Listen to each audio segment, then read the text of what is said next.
any of that. Yeah. And even, I'll show her that the graphic about the storming, norming, those type of things. Fortunately, she'll understand. Yeah. Yeah. Okay, Jack, with the conch in hand, for Lee and Wendy and Rowan and myself, and for anyone watching, professionally, leaving school into early workforce, what's your story of professional? Well, I wanted to be a journalist since I was about 7, I think, and which is the last thing anyone else in the family wanted. And so I pursued that and became one. I went overseas and reported in South America and was a rural journalist first.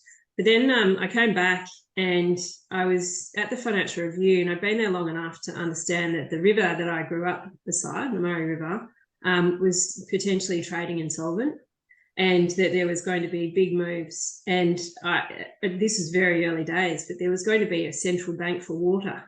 Those were some early things. We would have been a lot better off if that had happened, because there might have been some regulation and control around that. Of course, it went into a very, very different direction. But I joined WWF after sitting on the river and having a road to Damascus, thinking this is what's going to happen, and joined them, and was a lot happier for it. There's a lot of opportunities, but certainly it opens a Pandora's box when you have access to the best climate scientists and ecologists and others in the world through that network, because they're the best futurists. And so having a sort of a deep understanding what was coming our way. By the way, some of the worst predictions are 10 years early. You can't close Pandora's box. You can't unsee it. And then, fortunately or unfortunately, I ran towards the fire and married a farmer. So you couldn't be more exposed to all the things that I know is coming, and they have come. They've come true. Wendy and I, and Lee and Roger and others have experienced multiple disasters and got through them. But the reason why Regen Farmers Mutual from the very, very beginning intrigued me and it fascinates me, is that I also have an understanding as a business journalist that co-ops are formed when there's market failure. And Wendy and I and Lee have experienced deep market failure in the form of water and water reform and all the other complexities.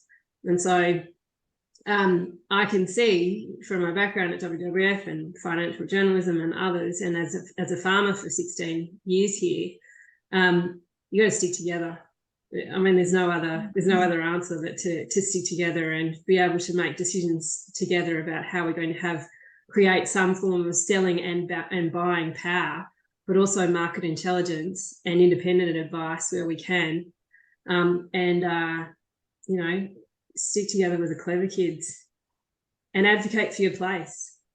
As Wendy does, we have to advocate for our place, because there are vested interests who have seen a massive transfer of wealth out of this place and water, and would like to continue to predate.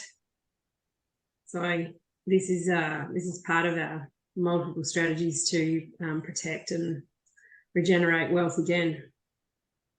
Lee, Wendy, any questions for Jack?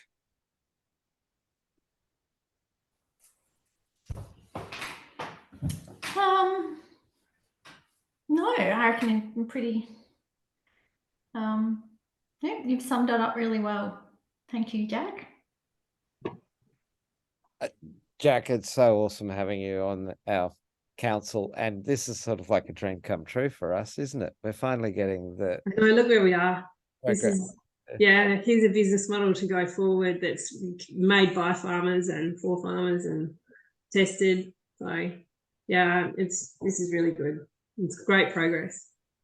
And Rowan, I'm really interested to see what your dark arts have come up with in the Biodiversity Council and talking to the World Economic Forum, and what the state of voluntary biodiversity credit markets really is.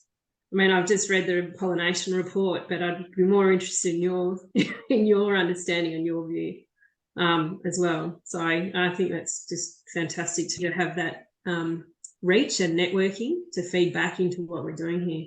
Because usually it's just stuck with the consultancy level and or bureaucratic level, and it doesn't filter to us. Yeah, it's a great opportunity for the mutual. So like using our institutional power to actually engage. It is actually starting to work. Like we do get to participate in conversations by virtue of people go, oh, you're a farmer-owned vehicle. Yeah. And in the global context, there aren't. No. There isn't a contemporary. So one of the things that's been poking its head up is how do we kind of share our model so it can be kind of globally. The pollination report's pretty good read, mind you. That's it was a good. Yeah, I mean, good. You can read it with the pollination hat on, but like it was a pretty interesting overview. Take on. Yeah. From a perspective of this community, I had a conversation with Jack the other day that there's been people in the past with skills and knowledge and establishing markets and a really strong history of farmers co-ops in this region, rice growers being one of them.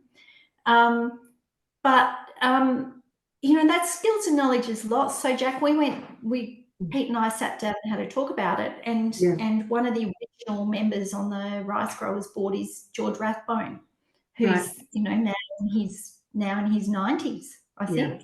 Yeah. Mm-hmm. So that these communities have been through these processes before, but it's forgotten skills and forgotten empowerment. We've lost that way, and we need to discover it again. And people need to have a belief. I think it's a matter of, for the current farming generations, is to break through that cynicism and for people to have a belief that these systems these cooperative or mutual type systems can actually work. It's so crucial. Lee, part of that cooperative for the abattoir and others that are coming along, one for hemp in particular.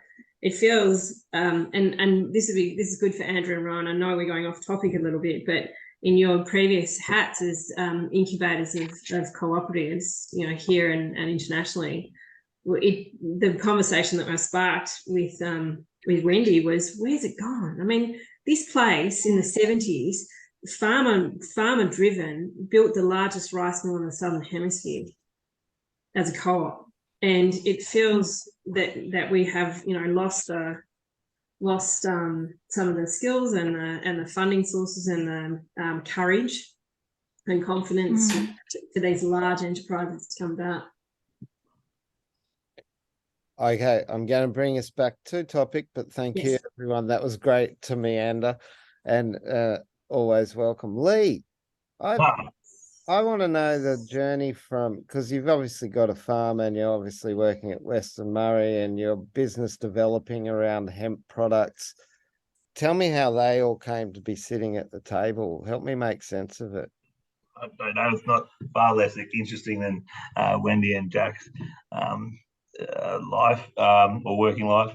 I suppose my experience, I come from I didn't live on a farm when I was growing up, but I at 18 I went and become a dairy farmer with my grandmother and ran a dairy from 18 until I was 27, and my parents had taken over by then, and the drought come and we were probably butting heads a fair bit and thought I knew everything, and went off and did some project management and in industries are based around water, manufacturing processes really, around stainless steel and did desalination plants actually, which is really weird now when you look back and you go, oh, geez, that's a bit weird. But anyway, did a lot of a lot of system-based stuff and project management at that entity. And then I decided to go back to farming after that, and thought I could do a succession plan, a bit like what Em's doing now. And that was fairly unsuccessful. Worked for 6 years and sort of left with a very little. So gained a lot of experience and stuff like that. So but then moved on to, I suppose all my jobs have always been based around water. So whether it was farming, whether it was project management, and even when I worked for MIL, they're all based around water. So and I was lucky enough to fall into a position here at Western Murray about 4 years ago. So that's probably where I've seen a fair bit of growth in myself, I suppose, with business management, project management, and probably converting more away from the farming.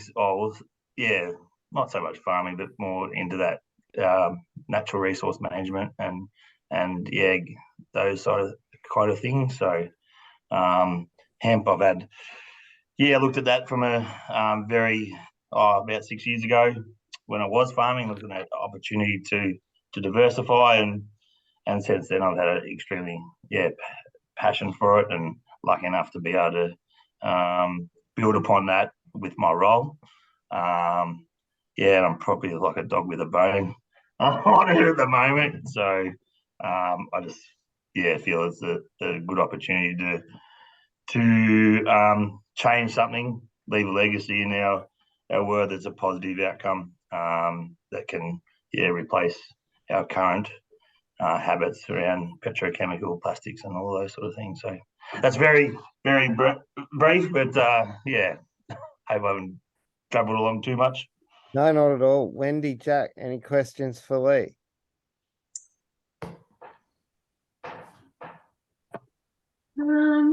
Lee, what do you think? Why are you interested in co-ops? What's led to your? I mean, we get along. We all get along because we have similar values, but you don't ask people why or how you got to it, and why you think they're important. So why do you? What's in your experience? What are their benefits? Because you've done the AICD course. On co-op governance. I've been involved in two, and I've been involved one that was a horrific failure to a large number of people, and that was in the dairy industry with Murray Goulburn, and at the time when that sort of, well, in hindsight, it sort of come back to decisions of the directors and that at the time, and I don't know, at the time I didn't think about it too much. But those decisions that were made were, in retrospectively, horrific, and went down a path. So I don't know. So that experience, probably, I saw the positive of what co-ops do. It brings people together and provides opportunity on a sort of more level playing field. But I've seen the worst, and then obviously been involved in the micro ab and trying to instigate something from the ground up is extremely difficult and challenging. So I think it's important just for involvement of community and building some resilience within community, even though that co-ops are probably a bit like what Wendy was saying. They're extremely there has been some failures which has destroyed, I suppose, the confidence of of people, really. And I suppose I want to try and restore that, because they are a good vehicle for community. And they have been governance. They have been governance failures. And the Moolameen Grain was exactly. They got a con man as a CEO. Essentially, so did Murray Goulburn. And so the CEO was running the board, as opposed to the board being the strategists who are, So there are lessons that learned, but it does wreck the confidence over a few generations. Well, I think it's eroded it, and that's why a lot of business people, the private people that aren't prepared to invest in it, because that they haven't got the confidence in co-ops at this stage because of that. So anyway, we're still on topic. It was just just a question to fill it out. I have wondered. Thanks. Well, thank you all for participating in that, and I'll ask you to now volunteer some plants that you would identify with. Go, Wenz. I've got no idea. Oh, why am I always first? God, a plant. Oh, I don't know. Well, the plant that I love most is the red gum in our landscape, but I don't know that I can necessarily align myself with any of the characteristics of the red gum. I like its resilience. I like its ability to come back. Can be slashed. Can you bring it back, and it'll just come back again. Just add water and it grows. So maybe that's me, actually. Maybe I'm like those red gums. The red gum. Yeah, people think they've gotten rid of me. They cut me down, but add a bit of water and I come back. Does there have to be a plant, Andrew? What about a weed? Oh yeah, You can do weeds, yeah. Well, I mean, the way that Joe described himself as a prickly broadleaf thing, he didn't give it a name, but we all knew it was like, Nagura burr or something like that, right? So, whatever works for you. Oh, you want me to answer now? You took the conch, mate. I was thinking about something like wireweed because it just stays, it's determined and just keeps filtering out. I don't know. That's good. Anyway, it's probably a native plant that probably does that too. Introduced species that can be very successful in an environment. That's why they are able. Our landscape. Jack, you don't get out scot-free. Oh man. Flame tree. Yeah. Yep. I flame trees, especially around because they're more tropical than here, so they're not necessarily endemic to here, but they for a brief amount of time they say, look over here, look at the vegetation, look at trees in urban environments and in other things, so they sort of call attention. So yeah, I'm sort of a once a year, twice a year call attention. I think the same thing you said for a namesake of yours, the jacaranda, because it does the same thing, but it also at Sydney University, it told us when to study, Oh, there you go. Yes. Or when exam time was. About the same time. Yeah.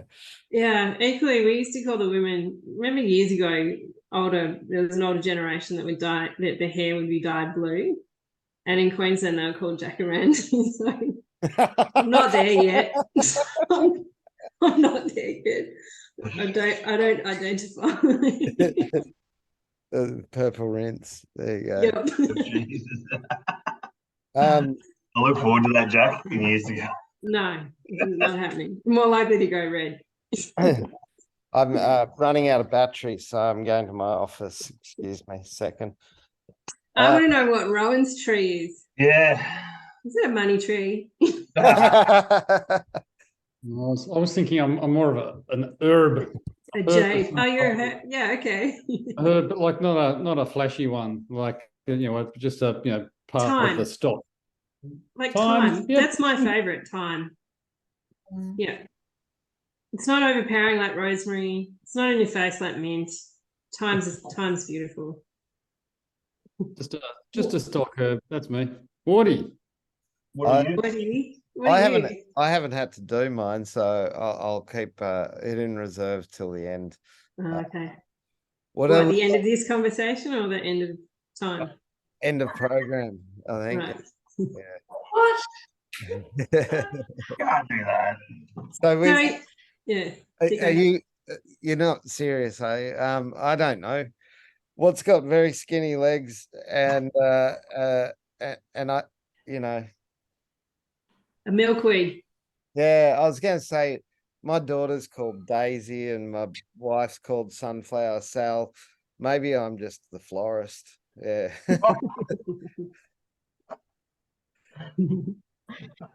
So you're the curator of us all, Wardy. Well, yeah, for the Yes. purposes of the next few months, I'm the facilitator. So I guess what I wanted to share with the group again, now that we've kind of formed our group, what we're up to, overall, and what tools we've got to use. So we're here on a link to the Western Murray board, and on here you will find your resources, and there's a second. So you can see about the design of the overall landscape impact program. There's a media release that we'll need to get everyone to sign before we do our thing in the first week of December. Here's an example of the information pack that we did in the Trap Rock, and that's going to be the sort of output that our group comes up with, is an information pack relevant to the local transaction. Then you've got your project control sheet, and for some reason yours is linked to the Northern Rivers one. So that's a bad idea. Let's go get your one. You're all seeing my drive, no doubt, hopefully. Yep. And as I've moved tabs, you've been able to see that. Mhm.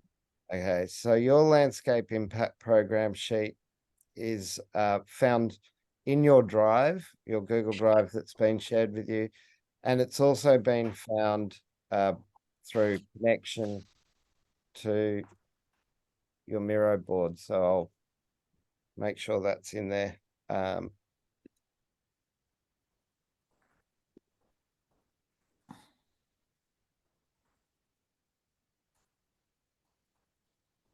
Oh, it's massive. Let's make that smaller. So your project control sheet can be accessed from your Miro board. And what it contains and what we're going to fill in today is the title page. We're also going to go through who are our pilot farmers and make sure that we each understand our team roles.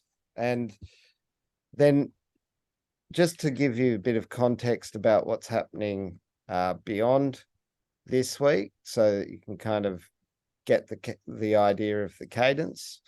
We're going to next week be doing our circles of influence. So this is, once we've built a few connections here today, what we're going to be putting ourselves is within the context. So a great example of this was the Northern Rivers. They did theirs on Tuesday, and you can see each of these circles of influences is very different.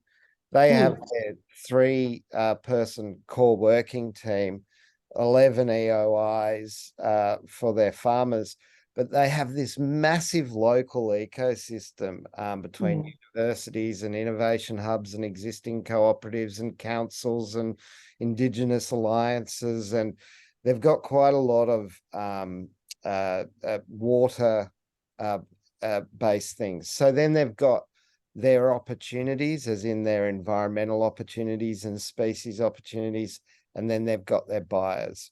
We're going to create that in our week 2, so next week, with the Western Murray group and all of those stakeholders surrounding our core team. In week 3, we're going to have a presentation by Claire Parks, who works at the LLS and is on the Intergovernmental Panel for Agriculture. She's going to talk to what are the statewide programs that each of our 4 regions should be aware of, and also what are the specific introductions that you need in your landscape to different parts of New South Wales government, whether that's DPI, LLS, whomever. At the end of November, our week 4, we should have the completion of our 10 pilot farmers by Emma. And at that point, we will all be able to view the emissions and the opportunity finders and the biodiversity finders. Week 5, we're going to talk about what our stack might look like from a funding perspective and an ecosystem perspective.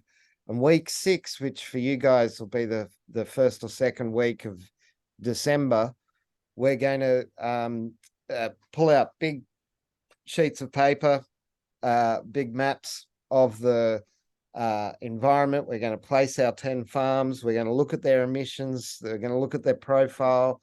We're going to then, you know, we're informed a lot by the previous work of the BioLink, hydrated BioLink report that you've done, Jack, recently. But we're going to then put forward, well, what is our stack or potential interventions? And we're going to socialize that with the 10 farmers and gather their feedback. Then going to go, unfortunately, Christmas is going to hit us. So from that third week of December, you've got off until after Australia Day.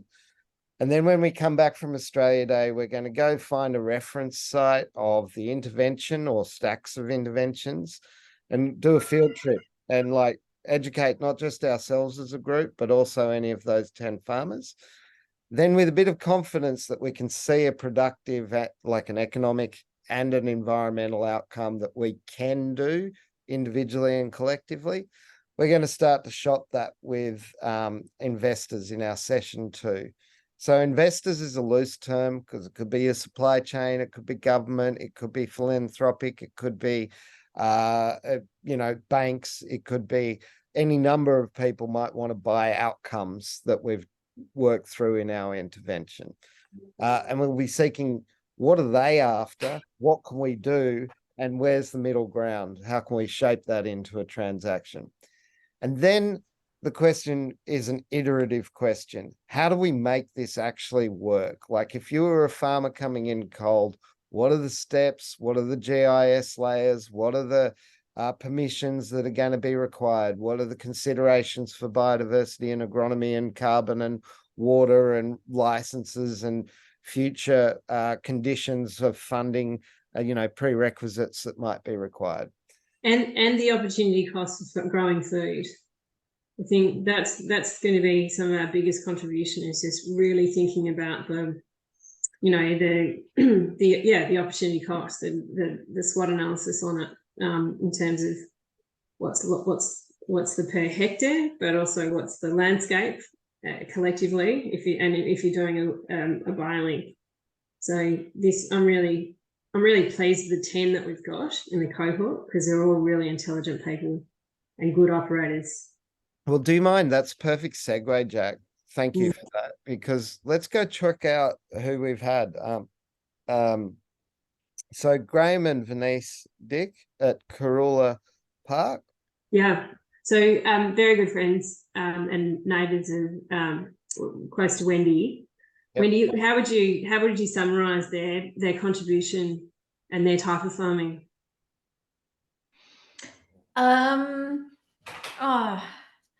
I would say that they're considered farmers. They're considered intelligent farmers. They've been smaller scale, and rather than sort of go for big corporate models, they've always looked for different ways that sit well in the landscape. They're both really, really out of the box thinkers. And I think from that point of view, and really ahead of their time, probably. And from that point of view, I think that they'll actually have a lot to contribute to the group in terms of maybe getting people who've run more traditional type models to think about different possibilities of farming, or different ways about different lenses to view your business through.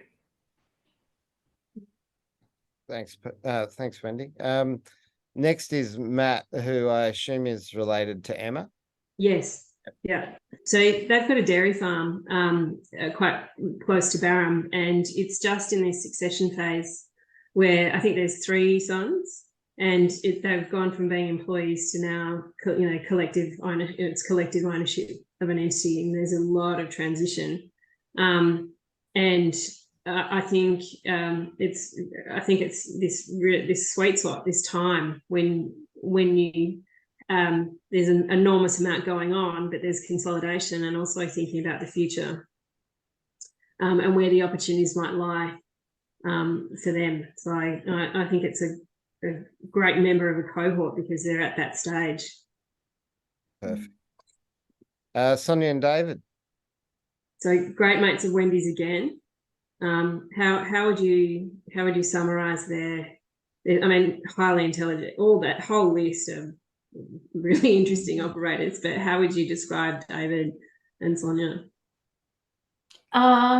Probably a bit more of a traditional model of farming in that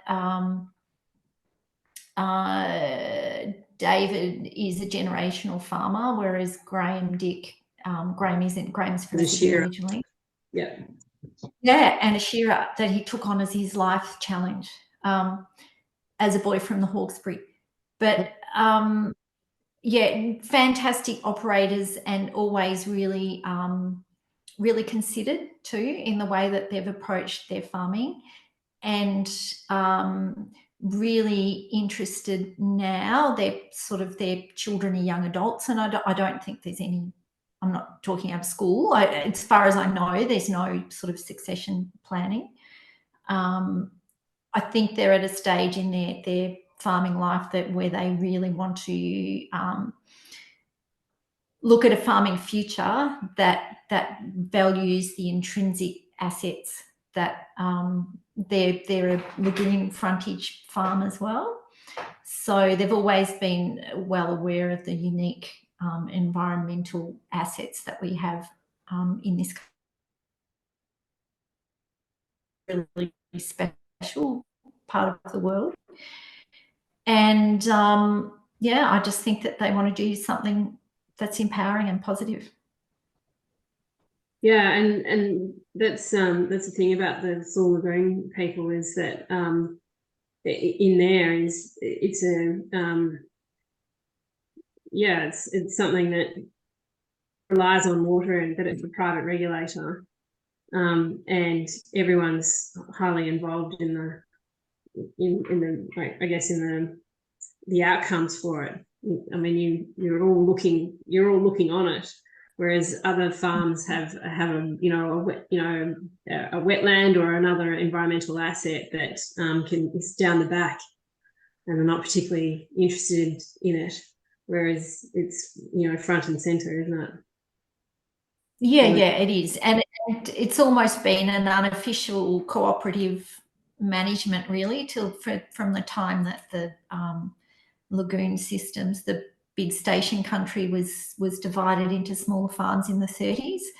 There's been sort of lots of unwritten understandings as to how this country's managed, and it's had really, really good environmental outcomes from that point of view. So it's some of the most significant remnant vegetation around the district is here along the lagoon system. And yeah, David and Sonia want to help keep it that way. In managed by us for positive outcomes.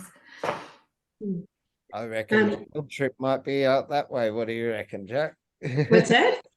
We might have to do a roving field trip from Pollux to Thule to go and see all the different habitat. Yep, and you come and sit on our little slice of paradise on the Murray as well. Just sit at the meander and have we'll light up a fire.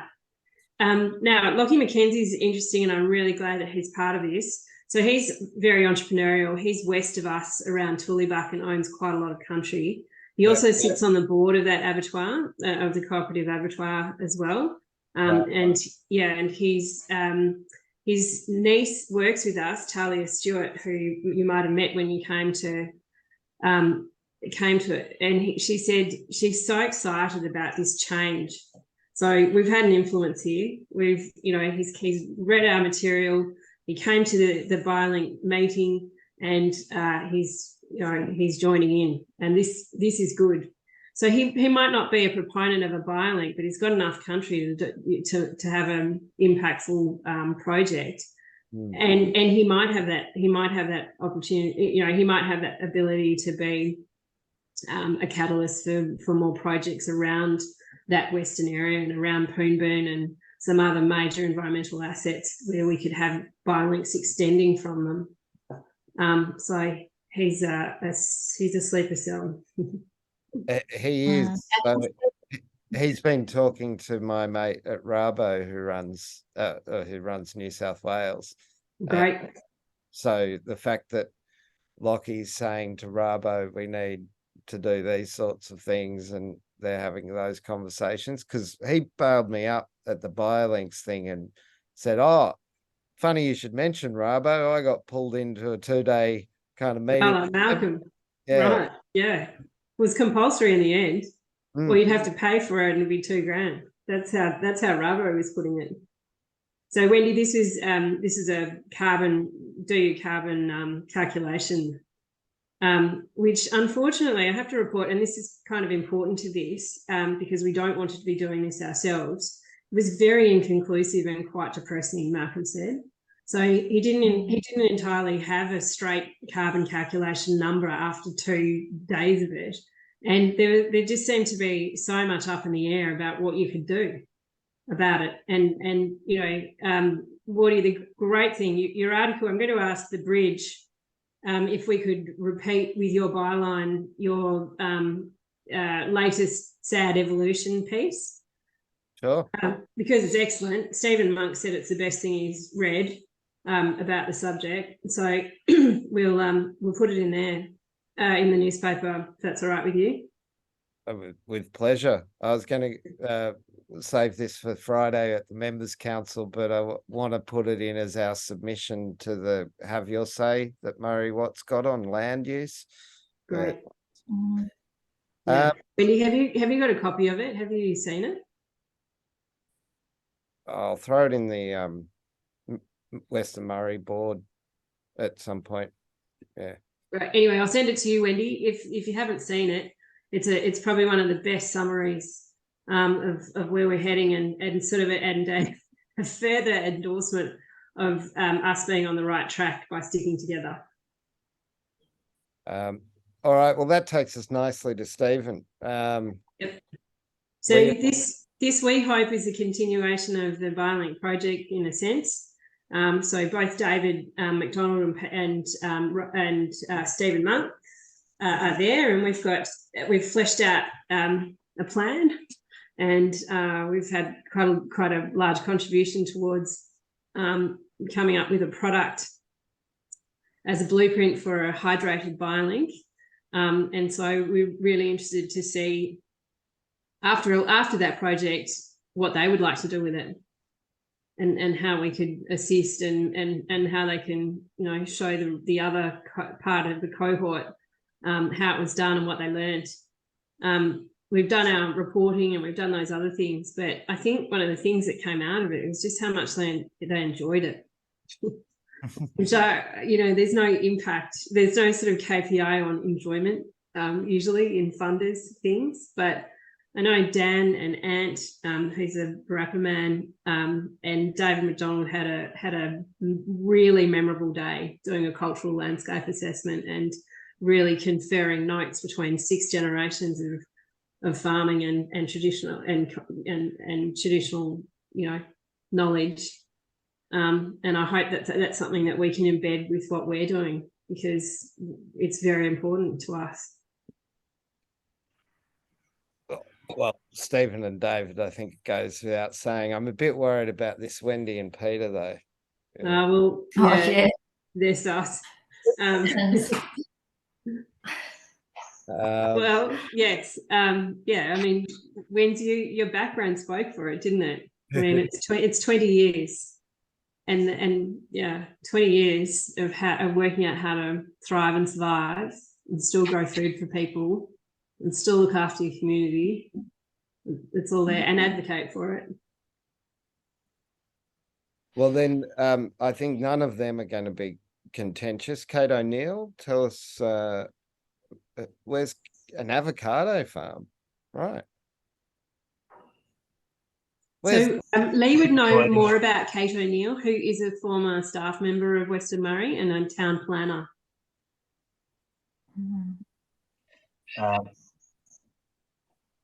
Did you want some more information, Jack? Yeah. Yeah, Kate's.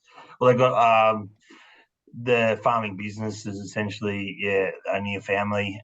Phil's, taken on both dairy farm and avocado farm. So it is a family partnership essentially. Kate and her partner Sam look after the avocado part of the business. I'm not sure of the hectares, but it's just out at East Barron Road, just right on the river. So they've got a lot of river frontage and borders the Paracuda Forest as well, or Kundra Paracuda Forest. Sorry. When did the bloody this far south start growing avocados? Aren't they a tropical fruit? Like no, they're like the ones. They're bigger than pineapples. They're huge here. They do a good job. We'll have to get you some when you're here. Oh, the time is now. I'll get a bucket for you, Woody. No, please don't. Like it's the only thing I don't eat. That Oh, okay. I don't eat them. no, they're snots, mate. Like I can't. I thought I was safe down in Western Murray from the scourge of that bloody thing. No. I make a sweet avocado mousse. Really yummy. Sal once stuck a bloody avocado puree into a chocolate mousse and fed it to me, and I didn't know. And I just felt like I'd been poisoned, like cacao and avocado. There's not a chocolate. Rowan. Rowan misses out on all the adventures. We're sending the bucket to Rowan. Yeah, good. Yeah, he'd love it. He's in Melbourne. I'm happy to have a bucket. I mean, right. Avocados are most welcome in inner city Melbourne. Okay, awesome. Yeah, smashed ones. Hey, Rowan, you have to come and visit us as well. We need to lock that in at some point. Absolutely. Yeah. Okay, so Don and Joe Hearn, the next one on the list, are regen farmers, and they have organic beef and a beautiful vineyard with some really, really good wine. And they are, great community members. And it's really, I'm really pleased that they're with us, because there's a lot there. Awesome. And then Stacey Brooke. And actually, just sort of back to Don and Joe, they're part of the Sustainable Farms cohort too, which I know you're involved in as well. Right. So we've got quite a bit of footage from Enviromedia of them in the camp doing a really great interview, and yeah, so just adding to that. Great. So Stacey Brooke, the next one, also a former Western Murray staff member, and she has a tree. She has Tulla natives, which will be, potentially growing some of these trees. Brilliant. So that helps, because then we'll understand the economics of it. And there's not a large transport or difficulty to source, and we get to understand the business model within it as well, the revegetation. Wow, that's a perfect scenario. Well, the only thing that I would suggest is at this stage with other groups, I've had the Regen Advisor, and we've been able to kind of book in the first few farmers, and when we're going to, first of all, they'd watch me do one, and then I'd watch them do one, and then they're probably safe to do the next 8 on their own. Yeah. So I think Em has teed up with Wendy already to be the first one to kick off. Is that right, Wens? No. No, she hasn't, but yeah, we're fine. No. Sorry, I wouldn't. I thought she had one, and I assumed it was you, and I don't know why. But she did tell me that she's there's one that she's that she's got an initial one, which she'd love to do with you, Woody. Okay, well, she and I can talk offline and organise with you, Wendy, but we need to probably start these assessments this week. Yes. One of the options, so like next week I've got to be in the Southern Tablelands for Wednesday evening, I could get down to her Thursday afternoon and actually train her Right. in the, like, be beside her. And if Oh, okay. worked for you, we could do it online or in person, whatever works. Right. Okay. And We'll see how she's going. I'll give her that option. yeah. And then the so the team's looking good. We've done our intros. We kind of understand this isn't all going to be pretty. At some point it's going to get ugly and messy, right? And we're Yeah. going to have some goodwill because we recognize that Jack's a flame tree and Lee's a vine weed, and Wendy, I've forgotten what you're the red gum. Beautiful red gum Red of gum, mankind. yeah, a red gum sucker. I'm a red gum sucker. No, you're not. Tall, stately. I'm No, not you're a tall, not. stately. No, you're one of those magnificent ones on the riverbank. So when we get into these hard times that will come, we'll have the energy to, instead of turn it into failure, recognize one another's skills and experience and actually coordinate what we're doing as a team to get this done. The other thing is expectations. So Jack's got a huge role each week. Now, we've kind of described on the Miro board, I took you through what's going to happen in the first 6 weeks and what's going to happen in the new year. There's sort of parallel processes, one where we're taking farmers and one where we're taking investors, and we're trying to weave them together to understand what are the elements of the transaction and what are the, implications. So that might be an element is you want to get paid for carbon. Well, the implication is that we've got to find funding costs that enable farmers to plant those trees and water those trees and protect those trees from feral animals. And as we dive into that level of detail, it's going to be a group effort. And so one of the things that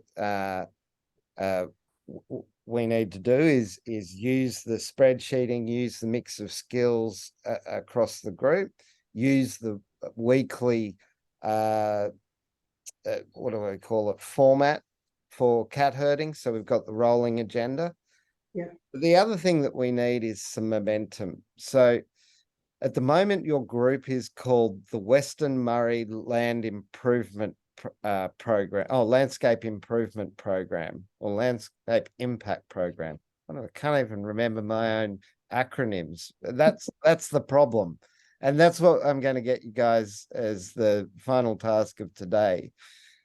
And I'll just give you some inspiration. When we talked through the Northern Rivers region about, well, what are you going to call yourself? They kind of said, oh, look, we had this problem where everybody was working in silos. And then we had this problem that everybody recognized that everybody was working in silos. And so they all positioned their organizations to be the collaborative organization to stop everybody from working in silos. But now we've got collaborations in silos instead of like a thing. So they ended up at the end being unable to define what their program was yet about. But they had this fantastic conversation about, are we about catchments, or are we about farmers, or are we about this particular species? And it was really good for them. By contrast, the Upper Clarence guys, they went nuts. They built a coat of arms with 4 elements in the shield, and they were earth, wind, water, and fire. And they had the platypus in them for water, and they had the gecko in for fire, and they had black glossy cockatoo for air. And then they, called themselves the Headwater Farmers. And that was what, out of 20 minutes of working together on what are we about, that's what they came up with. So there's, no pressure here for you guys. You can completely fail to come up with a name, and that's okay as long as you have the discussion. Or you can find a coat of arms and a livery and a title. That's also okay. But the process of going, well, what unifying kind of messaging can take farmers through this to June process and beyond? And what can we also put there that is appetizing and appealing and makes sense to investors and buyers? And it might be you find a signature animal like we did in the Trap Rock around box gum grassy woodlands being a threatened ecological community, and we've anchored into that. Or, you know, it might be hydrology, these hydrated biolinks where you've already invested so much time and resources. Maybe that's just so elementarily the thing that we should be packaging up and selling. I don't know. But you've now got 20 minutes, and then we'll where I'm going to shut up and let you guys have that conversation. Okay. Okay, so we're missing Emma, and I just want that recorded because Emma would be really good at this as well. She's lucky to be a Kiwi and have that observational distance, but also she's a teacher like Wendy. And so I'd like to move a motion that we don't decide it in the next 20 minutes, but we take some ideas to Em and we have a separate conversation, maybe the next time we meet or offline. That's my only little bit there. The biolinks thing, let's address that one. The hydrated biolinks is a product blueprint that we have come up with. And when you look at the 10 in that cohort, you know, potentially there's probably, I don't know, 3 that could extend into that. But I think calling ourselves that is shortcutting the co-design. You know, so I think that we need to keep it more open. I mean, for me, the one thing I really realised when I got to Western Murray, you know, a year ago, was that we really are in this unique Murray River inland delta. And so maybe that's a place to start. We're water people and we like hanging out with other water people like Maloon. And Lee said it himself, you know, it's water, and Wendy and I. So something to do. Before I'll you just- I thought inland delta was the key word in moving forward in a descriptive for Can you see? There's the lagoon. Look at that. There you go. That's a view from my office where I'm sitting today. That's very special. Yeah. Oh my God. Brick wall. Yeah, so we are water people. It is an inland delta. This is river country for us. Although there's many other river countries, we know this.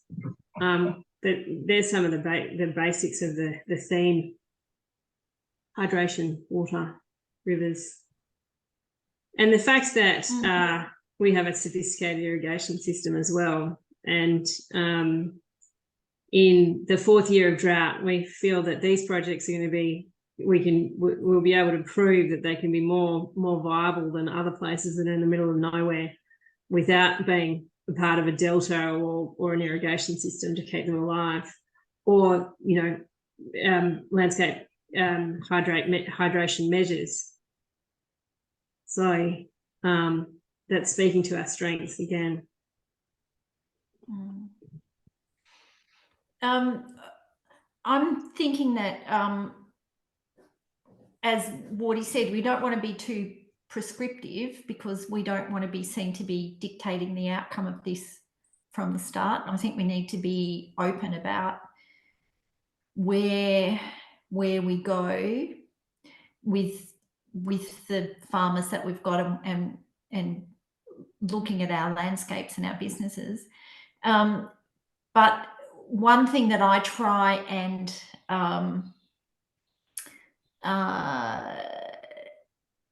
when I try and initiate people into this landscape when they come here to visit and immerse themselves for 5 days, is this fact that it's this layered landscape. So it's this intersection of, and this is why our delta, and I know that there are other ones around the country, but it's this intersection of, so it's ephemeral water. So it's this landscape that's changing. So it's wet and dry, but that's how it's sort of meant to be. But it's dead without the water, and it needs its water in its cycles. So it's this intersection of this incredible natural environment and natural assets. It's amazing farming and productivity, and then this amazing cultural heritage story that goes with it, and the indications that gives to us about how this landscape has always been inhabited and highly productive. What has been Yeah. cool. And highly productive. Yeah, and that's the thing we've learned, isn't it, Wendy? It's, you don't have large permanent settlements without high productivity, high biodiversity. Yeah. And so, I think, without being patronizing or condescending, I would like, I don't know, we're learning from our past to create our future, aren't we? Yep. Yeah.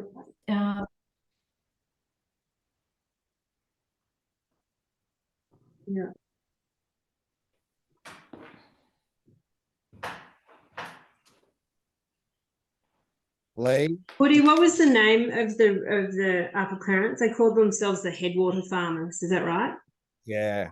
They And did. so would we call ourselves the Inland Delta Farmers? Murray Inland. Don't mind. So give you another example. The Trap Rock group now really just call themselves Trap Rockers. Yeah. But that's shorthand. We didn't get this lesson early, and we kind of weren't sure what we were for a good couple of months. We were the RF funded environmental markets pilot group project, which is totally uninspiring as well. Yeah. But we did force the issue, and then Andy Ferrier, the farmer avatar, came back and he was like, we're flourishing fur, feathers, farms, forests, and families. And then he unpacked it for us, where the feathers were the Regent honeyeater and the swift parrot, and the fur was the koala and the quolls, and the forests were the box gum grassy woodlands, and then the farms and families were sort of self-explanatory. But when we could then go, that's what the project is: feathers, fur, forest, farms, and families. Made it easy for the farmers to go, oh, it's layered, and I don't have to have just this. I could be any one of these 5 things. And it worked for that group.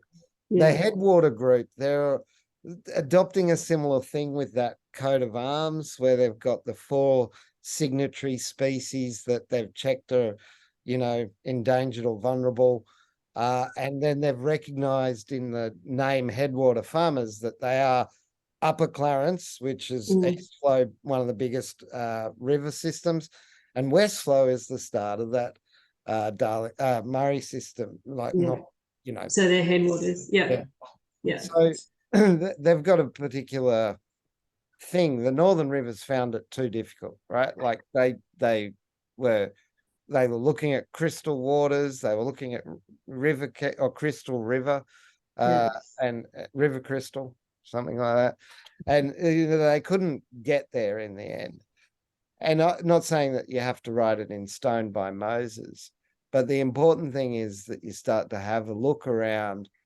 Well, what are the things that we value? And if I can, I'll just show you the notes that I've taken on your behalf here. Sorry. In the Miro board, I was just writing down landscape hydration, inland delta hydrated biolink, layered landscape of thermal water, wet and dry, learning from the past to create the future. And the point is that this is your Miro board, right? This is your transaction. What gives you guys, girls, collectively that sense of a project that can be a thing that farmers and investors can wrap their head around. You know? Yeah. Yeah. I'm sure Um, it's not the Western Murray Landscape Impact Program. No, it's not. We know that. It's earnest and true, but not sexy. So And I think the Delta, I really think that there's a lot to be hung around a geographical reference for us, because the term Murray-Darling Basin is flung around so much. People hear it so much so that they think the Murray and the Darling River are the same river. Yeah. We just, and the importance of the outer floodplains. And before we have any interaction, any lobbying, do any advocacy for water in our landscape and our farms, we have to explain where we are. Yeah. People actually are so disengaged in terms of knowledge of geography. So I think that whatever we have in that we hang our hat on really has to involve this concept of the Delta. How we do that is another thing, but my instinct is that a geographical reference has to be a keystone. Yeah. Okay. So that inland delta, if you just made it Murray Inland Delta, that one, yeah, that signifies it in, or is it Murray River Inland Delta? We're getting too many words. Would Murray Inland Delta cover it or not?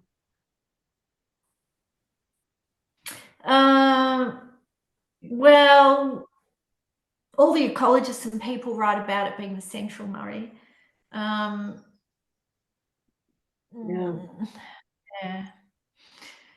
I mean, there's no other inland delta on the Murray than here. There's the end of it. I mean, the Coorong could be called a small delta, I guess, but there's nowhere else on the Murray that is. So if we claimed it, made it our own, rather than having to say river in the middle of it, Murray Inland Delta. Rather than having and then sorry, Morty. Oh, I think Murray Inland Delta is, if you owned that, you wouldn't have to say Western Murray Inland Delta or Central Murray Inland Delta. No, we want to own it. We very much so, and it also gives it scope to go over the river too. So you can't have a delta that stops at one side of the river. Are you mid-strength farmers? You know, MID, Murray Delta. No, we are. No, we're well and surely 6% alcohol. The mids. Yeah. Yeah. Murray Inland Delta farmers. All right. I'm out of inspiration, I'm sorry, but we will continue this one, Woody, because we know how important it is to brand it and have a sexy title for investors to get the concept. We've got to have clickbait title somehow that helps, but also rallies the rest of the farmers around it. So I think that the location does, but then we've just got to shape this up a bit more. Yeah. Somebody used the term alliance before, and I actually really like that too. Yeah, that was the biodiversity alliance.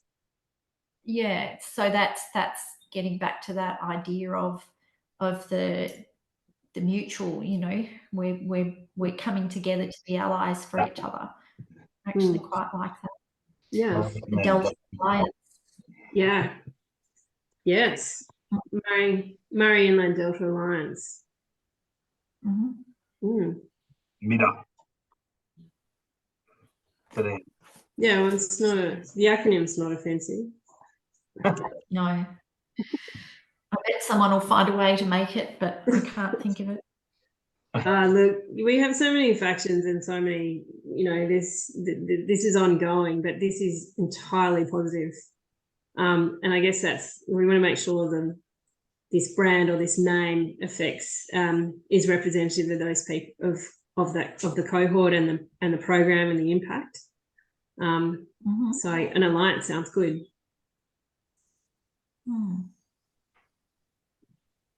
There'll be questions. Who are these people? What are they doing? Where are they from? Who are they aligned to?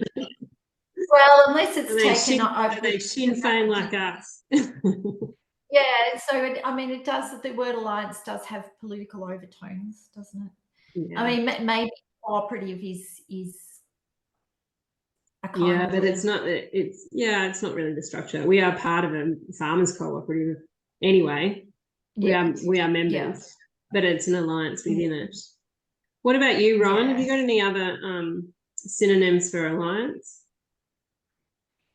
Came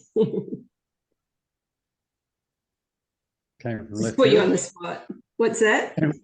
It came from left field. Gang? Yeah. Guild, union. Guild. Going medieval. Yeah. Yeah, I know. I think it was that coat of arms. Sounds very imperial to me. I quite like that. It's pretty colonial, to be honest. Anyway, yeah. I like alliance, and I was, MIDI. You want MIDI is like a little half glass of beer, isn't it? Yeah. So But, no one's drinking pots here. Everyone needs a schooner. All right, Lee, do you have an opinion about Murray Inland Delta Alliance? No, I fully support it. Simple as that. When we started talking about it, I thought straight to your Inland Delta, because that's always something that I even talk about now. I've taken it over, Jack. Yeah, I've repeated it enough. I know. It's a full earworm in everyone's head now. As soon as Wardy sort of started talking, I went straight to that as the starting point. So I think the development of Murray Inland Delta Alliance is great. Yeah. Okay, because again, we can go over the river to like-minded people in Victoria, not for this project, but for others, and as an alliance, and a delta, a geographic boundary on it, that could strengthen. Yes. And we can go fairly far. We can go up, past Tullibut, so Loch Mackenzie, and back down to Wambuta, and it actually. Yeah, I mean, it extends to the three state and national parks too. So Wirrai and Barmah could be the borders of that. So it's got a big enough geographic scope.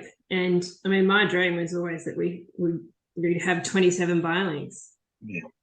That are extending off these existing sanctuaries. And at the heart of each of these biolinks are lagoons and wetland systems and others that we get to protect. So in terms of appealing to investors, and I know from my bitter experience, even that in engaging the sorts of people who come here for art camps, the hook that we always need to use to initiate any conversation or interest from anyone is always the landscape and landscape repatriation or environment. Rematriation wins. That's what we. Yeah. True. Yeah. Actually, that was going to be a word of the year, wasn't it, Jack? Yeah.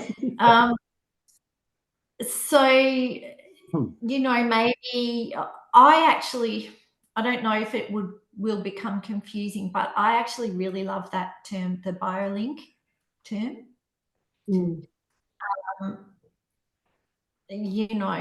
So maybe I don't know. I think there has to Well, be It may some be that it environment. becomes a BioLink alliance. It may be it may be the Murray Delta BioLink alliance in I time, like that. or It's not being prescriptive about exactly what those outcomes have to be, but it's about connection. It's about biological diversity and connection, and connectivity is such a big thing in these landscapes. So connectivity of community, connectivity from the past to the future, and also connectivity of systems through water. yeah. This might be something good to get Emma's. So as Emma's perspective on, like as a naive person coming in, BioLinks is fairly bland, whereas the inland delta is evocative to me. Yep. Yep. But if you merged it, Murray Delta BioLink Alliance, does it make you want to know more? Well, it gives you the acronym of MDBA. Oh, no way. The devil. Okay, Jeez. scrap that. Thank Glad you, you're over Woody. that, Woody.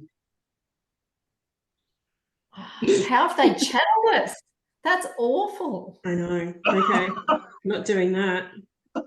I'm glad I didn't realise that. Oh, let's call ourselves the Death Star.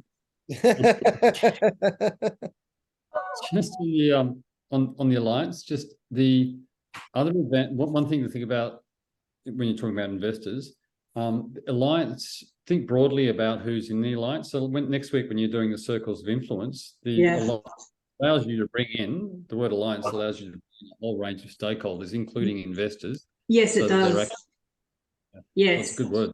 Yeah, I agree. Yeah, so we have we have our supporters who aren't farmers. Murray Inland Delta Alliance, Jake. Yeah. Murray Inland.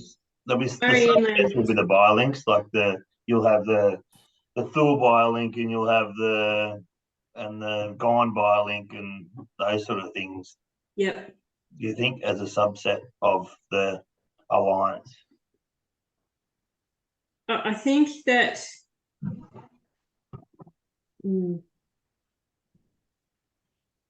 Wendy, what do you think? Do we keep it simple at Murray Inland Delta Alliance, and then it's subtext, or it's it's other line, like Traplock had fur, feathers, and farmers, and all the rest of it. We come up with our line underneath it, our sort of subtitle to what we're doing, which might be hydrated biolinks or biolinks, or might have some creating a future through connectivity. Yep. Are you replacing Optus? What's that? Say it again, Woody. Stop it. You mentioned connectivity, and I suggested you were replacing Optus, who dropped my phone calls and stuff for a good 8 hours yesterday. Yeah. Wow, that was a stuff up, wasn't it? Sorry, I interrupted your flow then. Well, I think that's back to that, is that second line that we maybe don't have to come up with now, but does incorporate once we get to farmers and, speak to Emma, maybe that second line of what we're doing. But we have our upper level title, which is inclusive, of Murray Inland Delta Alliance. And biolinks are brought into it in the secondary level. All right. Brilliant. I'm going to call us to a head a bit. So we're going to do the title page of our thing. So our name is Murray Inland Delta Alliance. We'll just get that ticked off. Tagline to come. Come on. Yep. Miro.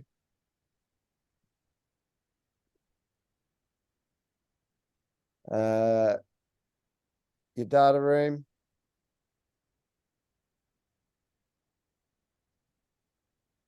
That's so efficient. Cat herder, Jack. Yep. Regen advisor, Emma.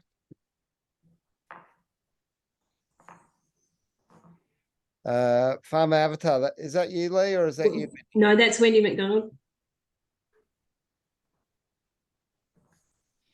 Marketing, I'm doing marketing. Jack again. Yep. And finance, that's you, Lee, is it? I think so. I've got that one, but anyway. You must have left to go to the loo and you got nominated the treasurer. You are totally that guy. Well, I'll probably, yeah, and talk enough about people getting the finance done. Well, good news. There's almost no financials to worry about until February, right? Yeah. Yeah. So we're going to print a map in the second week of December and, sit at the Western Murray office with 10 farmers. That's about the finances that we need to manage before Christmas. So you'll be fine, Matt. Yeah. Farmers in the pilot. So we've got our farmers. I'm just going to bring their contact details. I think I already downloaded this. No, I mustn't have. So are they going to be formally notified now that they've been accepted into the program? Yes. Do you've got the we've seen your EOIs. It's moved forward on that. Have you got a boilerplate on introduction? If you don't, it doesn't matter. I'll just write one up. But Yeah. It's here. I was just going to modify that one. Yeah. Sorry for being a dill, but how do I download that properly? It's just coming up with an unworkable file, or is it in my Google Docs? I don't know. But you just press download, right? And then it's a document that you can open. Right. Well, I don't know why it wasn't working. I might have been doing that download on the URL. Anyway, fine. I'll have a go for you, Jack. No, I can do it. I'm just catching up. Sorry, I'm sure we just saw that downloads, HubSpot, West Murray. And we want to grab these people, put them.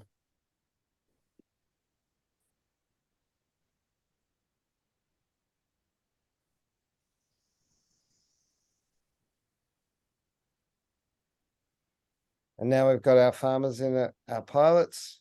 You guys can add this yourselves, put the people in there. Yep, great. As we have reporting obligations to PIPAP.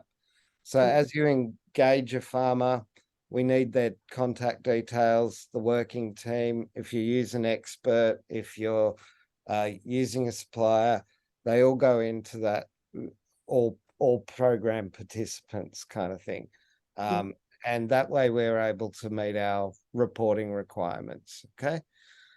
Jack, your homework will be to watch the video on the Miro board of Rick Humphreys. Yes, I'm halfway through that. Yes. Familiarize yourself with the rolling agenda format. And then from next meeting, which I assume this time is all right for everybody going forward. I've made it, I think I set today's calendar, but I've set it for a one-off. Do you want to make this our recurring meeting time? Yes, that was the one suggested by Emma. Wendy says it does work, but she has to leave bang on 3. So we'll make sure that happens, or earlier. Yeah. Today I actually need to leave at 2:45. Sorry. And next week I'm actually working. I've got another group coming on Wednesday for 5 days. So I'll be an apology for next week. Unless you wanted to do the evening, which I know is not good, but I think we'll keep it in. My plan, as I say, I can be down there on Thursday evening or Thursday afternoon, if that's helpful for Emma. I'm going to be in Southern Tablelands on Wednesday afternoon, and I can get back north by Friday, if that works. You're available when Thursday afternoon, Woody? Yeah, if you want. Might be, what did you want to say here? I don't want to outstay my. No, you're welcome. You're welcome. I'll just make sure we don't have shearers and at a double booking, but I'll just check that out. Cool. Well, then if that's no good, Art Studio's out, but I don't know if I should go renting out Maggie's room. Maggie's house is about oh please, I'm sure she, Might do that. I'm sure she wouldn't mind sharing with you, Wardy. I can imagine sending a selfie from Maggie's. Sorry, Mags. Long way away. How's she doing up in the wetlands up it's the Arafura or which? Yep. Yeah. Arafura Swamp. Yep, in East Arnhem Land. So she's working for ASRAC, which is the Arafura Swamp Rangers Aboriginal Corporation. So yeah, she's doing all right. Every day is an adventure. So either the dog facing off a dingo, or being on croc watch when they're out with a group of school kids, or being told not to take the troopies from the work fleet because the troopies get used as the body carriers to go out on ceremony, and they don't get washed. How are you coping? What was that, Lee? How are you coping? Oh, all right. Look, she's a tough cookie. She's had to go out after dark the other night and go and help a strange group of rangers change a tire on their vehicle because they'd been out firefighting for a week but didn't have any equipment. Just crazy stuff happening every day. You know, one of the rangers coming and parking on the veranda for 24 hours off his face on Carver, with his gun, demanding to be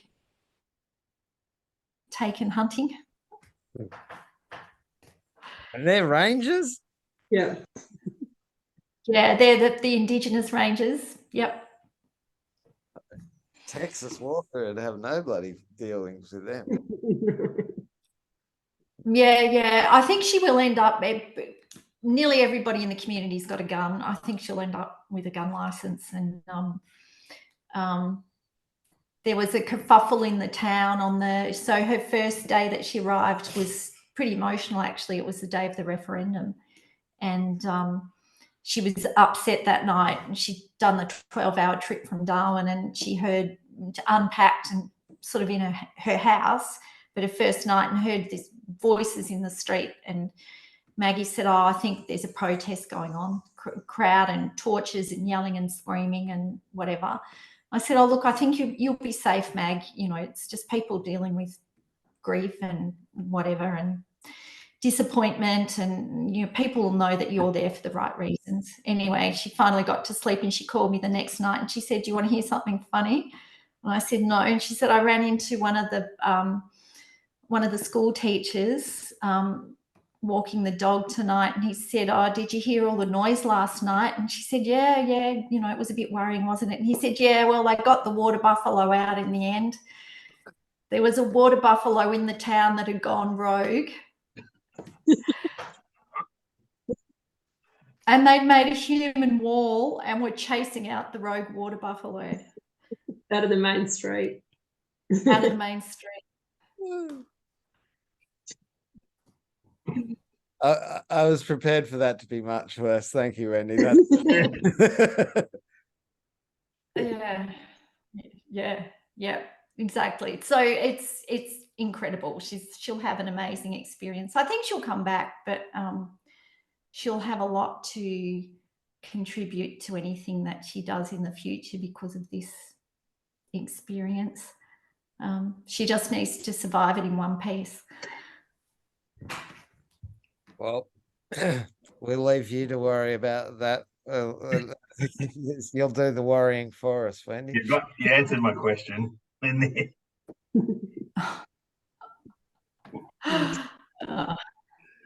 Yeah. Yeah. Worry. So that really, you guys have got yourselves a 20-minute early mark, and we'll catch up on a weekly basis, except for next week, Wendy, when you got a new lot in. Jack, we might catch up separately to kind of get Emma going on doing some of these initial assessments with the work. Great. Okay. So Wendy, you've got when you have art camp, it's huge and all consuming. Would there be a time to do your Ruminati or your thing before camp, or do we need to let you organise and do it after camp? What you mean, if Emma and Wardy wanted to come and do an assessment? Yes, or online, or is it a bit hectic? Yeah, look, to be honest, it is a bit hectic. Yeah. But having said that, Wardy, if you did want to come with Emma and catch up with Pete, Pete will be around. So we can do Stephen Monk and a couple around the Gone area to kind of start getting, because I've got Dave and Sally half done. I haven't done Steve, and we can get that done all in one, and then that'll finish off your BioLink requirements too, Jack. Great. That'll be great. All right. Yeah. Okay. All right, good. And so is there any homework that you want me to attend to in No, as the farmer avatar, your role's pretty cool. You've got to keep the bastards honest, and we is the bastards, and and so you don't have a busy period. It's particularly busy for Emma and Jack now as we're trying to get these assessments done, and then it'll be busier for the finance person Lee in the middle when we're trying to understand the transaction and the elements of the transaction, and it'll be busy for the comms person again at the end as we're trying to get the information pack out and do the final sort of this is what the transaction looks like to farmers. So as the farmer avatar, you're a utility player, but you don't have a particularly busy period in the program. Yeah. Okay, good. And I'll just be a conduit for any queries or whatever. I can sort of point people in the right direction. And that's perfect. That's great.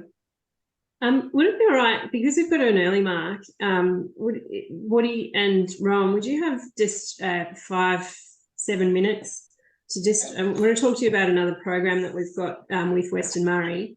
And we're can I just yes.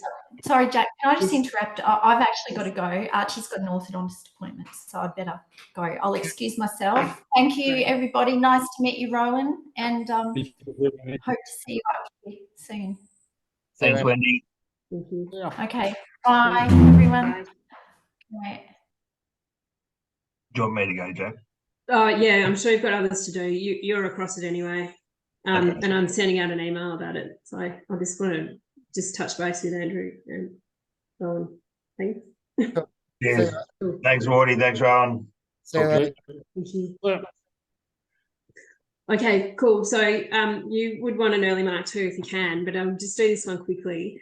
We've got an opportunity, Western Murray. Sherelle Pollack, who was our sponsor and big, led us to the River Country BioLink project, has really strongly endorsed a program that we've put together for the Vincent Fairfax Foundation for young people having a meaningful pathway to to sustainable ag, and also on country stuff with Aboriginal kids. So we've passed muster with our expression of interest, which I could send to you. You're already kind of involved or implicated because she's very keen that you are. So I'm sorry if I've spoken for you. Yeah,